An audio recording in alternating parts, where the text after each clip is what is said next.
And finally this week, what everybody's been waiting to see, Transformers Revenge of the Fallen.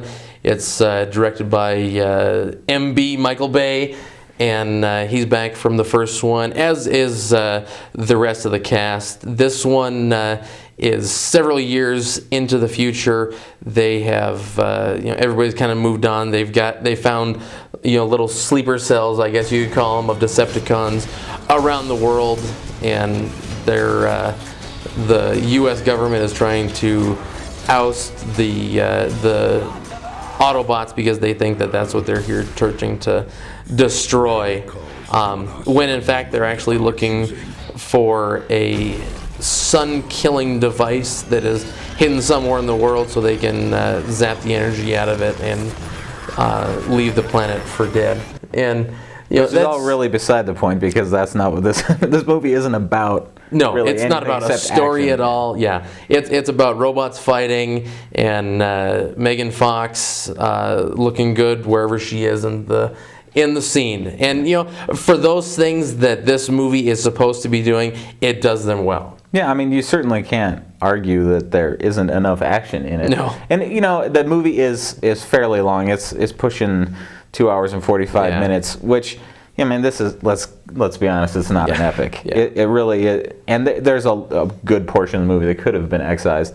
But, I mean, there's plenty of action in it. They've clearly spent a lot of money on the special effects, which were all top notch. I mean, something like 140 terabytes to do all the visual effects shots that's a lot of data. And it's a fun movie. I mean, the plot is absolutely ridiculous. As is robots turning into right. And the point being that I'll grant it a lot of leeway, which the movie requires. I mean, the sun-killing machine is hidden under the Pyramid of Giza. I mean, we know what's in it. It's more We've rock. looked through that before. There's no giant sun-killing machine, and I mean, it really is just absurd from start to finish. And but it didn't matter to me. I just No. And I'm not the kind of guy that advocates people turn their brains off when they go to movies. I mean, that's ridiculous. Why would you ever want to turn your brain off? But I mean, you go into a movie about robots that turned into cars fighting each other. Yeah, you know what you're getting into. Yeah. And this movie delivers that. Yeah, and it doesn't make any bones about it.